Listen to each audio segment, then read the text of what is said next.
Ready, Stratton. A 2 count and a kick out. Hey guys, we back at Red Carpet Ring. We'll soon talk about Friday Night SmackDown, what happened and what shouldn't have happened. Tune in more to the Red Carpet Ring. If you come at the king, you best not miss. Acknowledge us. Hey guys, we're back at the Red Carpet Ring. We'll talk about WWE SmackDown Women's Triple Threat match. And we're talking about the SmackDown recap. You guys get the likes as we come into the ring. Now, we're going to talk about everything that happened on SmackDown, go over the ratings and everything else. We had Friday Night SmackDown kick out with Cody Rhodes. Kick off with Cody talking about his matchup with Seth Rollins at Crown Jewel. And then we know Paul Heyman came out. There was a lot of talk or question what was going on. Cody Rhodes was asking Paul Heyman what's up with Brock Lesnar, the alliance, and everything else. They were all talking about that. One thing Cody Rhodes did say to Paul Heyman that was interesting: are you an oracle, are you a wise man, or are you an advocate? Meaning, referencing to him being an oracle for Seth Rollins, wise man for Roman Reigns, the OTC, because there were OTC chants in the building as well, or an advocate like he was said for Brock Lesnar. So that is questioned, and we all want to know what happened since Paul Heyman, did do the announcement for Brock Lesnar. But only thing else we will say that Cody Rhodes did see Bronson Reed and Braun Breaker come to the ring. There was a brawl between the men. Cody was holding his own for a while, but the numbers game definitely worked against him. That's until we saw the return of Randy Orton. Randy Orton did come out. He attacked Bronson Reed, and of course Cody Rhodes attacked Braun Breaker. It was a good brawl out, so we got to see what happens there. We did get some matches there, no chronological order. We did have a match of Kiana James and Giulia teaming up against Michin and what's her name? Michin and B-Fab.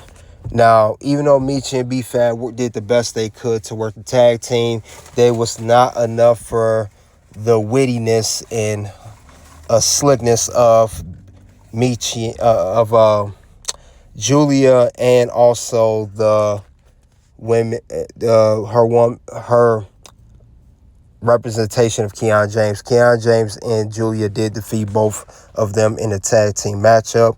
Now, like I said, that was one thing we did see for the match so far. But other than that, there was some more stuff going on, of course, on Friday Night SmackDown. We did see another tag team match, Carmelo Hayes and the Miz going one-on-one, in a tag team against the Street Profits. Street Profits, we thought it was some issues, but they said they're good. Now, there has been some hiccups with Miz and Carmelo Hayes, and it showed during the match. As soon as Melo get his mojo going, we look like that Miz and Carmelo's good. Miz always want to tag himself and steal the thunder of Carmelo Hayes. Carmelo Hayes had enough, and it ended up being Street Profits getting the win. Carmelo Hayes could have stopped the pin, but he paused and he said, forget it. So that's going to be interesting to see how that goes on later. Very, very interesting. But also, we going to talk about as well Sami Zayn and Javon Evans, probably the best match of the night. We have Sami Zayn put out his United States title open challenge.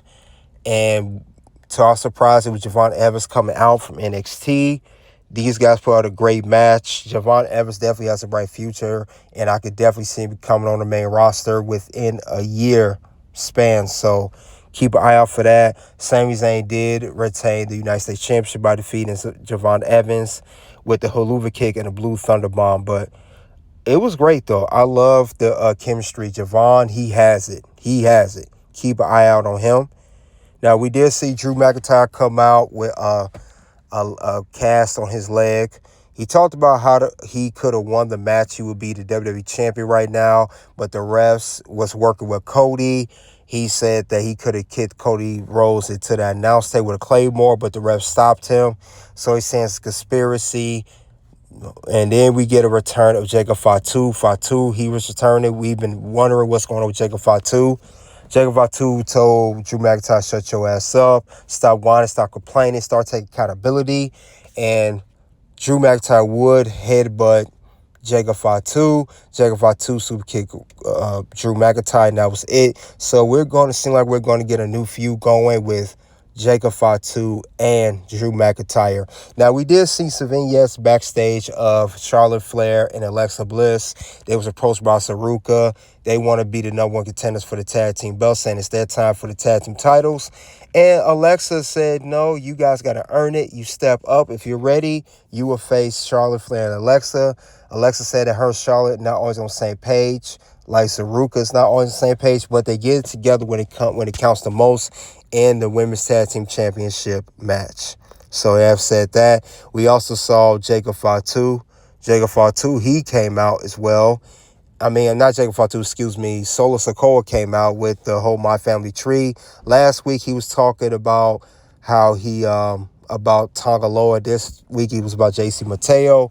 He told JC Mateo he appreciated everything he's done for him. And JC Mateo, just like last week of Tongaloa, said, Solo, I love you. And that was it. So we're going to see what's going to happen. I guess he's rebranding My Family Tree. So other than that, we had a main event. The main event everyone's talking about online. Tiffany Stratton defends the Women's Championship, the WWE Women's title, gives Nia Jax, Jade Cargill. This match was nothing but disastrous, and nothing good came out of it, except for Tiffany retaining. All we saw was disaster after disaster. This match was very uncoordinated. There was no chemistry. Everybody was off balance. It got really bad, really bad at some point. I mean, there was the one spot where Nia Jax had grabbed Jade Cargill and she had her bleeding. And if you look online, I can't show because of graphics because it may get banned, but it's real graphic. And she had to be helped out by officials. And this is really bad. I will say this for one thing, they need to stop. For the rest of 2025, I do not want to see Nia Jax in any WWE Women's Championship matches again. I don't care if it's triple threat, four-way, whatever the case may be, ladder match, TLC, I don't care. Because she can't keep fighting for that belt. She fought for the belt all year. Jade Cargill for the rest of 2025, same for her. I don't want to see her in any more WWE Women's Championship matches. She already had one at SummerSlam. She failed. She had the double count out last week on SmackDown. And now this triple threat here. And it's always disastrous. It's a pattern. I'm not blaming everything on Jade and Nia. Tiffany gets the blame too. But Jade is clearly not ready for the main event. And she's definitely not ready to be a WWE Women's Champion. She's not ready. She may have the look. She may have the star power, all of that. That don't always necessarily mean you're ready to become a WWE Women's Champion or Women's World Champion for that matter.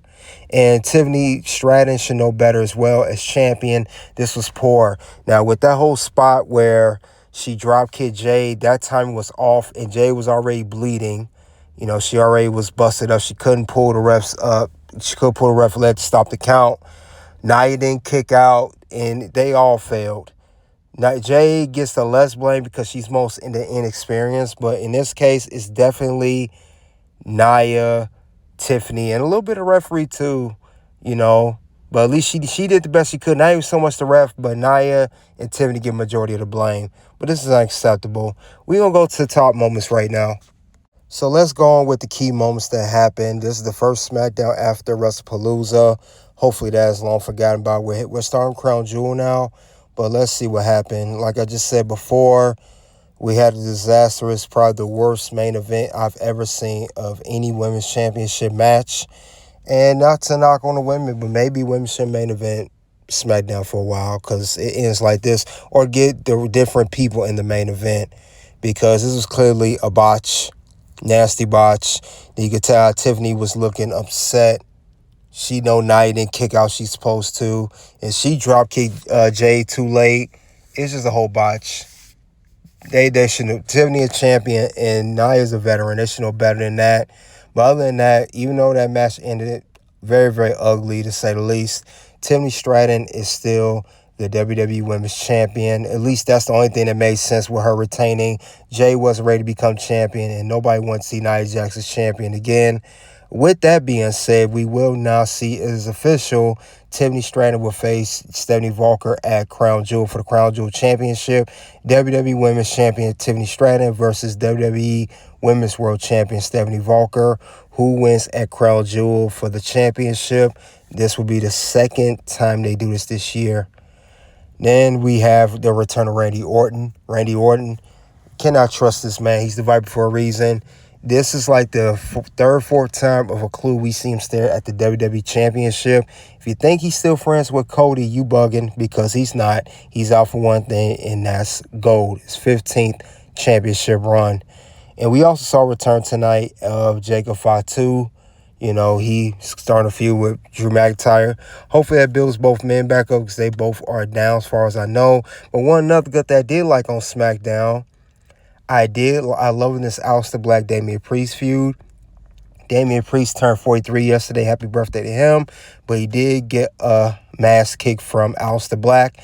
And I like how Aleister Black said, "Happy birthday, buddy." That was so savage. Loving this Aleister Black as a heel. And, of course, one of the best match of the night, Javon Evans versus Sami Zayn, United States title match. Javon Evans, he definitely put Sami to the limit. And Sami's he's slowly making the United States title a good championship run. But let's go over the rating for Friday Night SmackDown for this week. I give it a 3 out of 5. It would have been better one for the botch. And a couple of things I did not like too that I want to factor in. But we're going to see what's going to happen next. We got Crown Jewel another, 2 weeks? But other than that, though, guys, for this week, that's all I have for WWE SmackDown Women's Triple Threat Match. This is SmackDown Recap. You guys check out the other content here below. Until then, you already know what it is. It's OUT.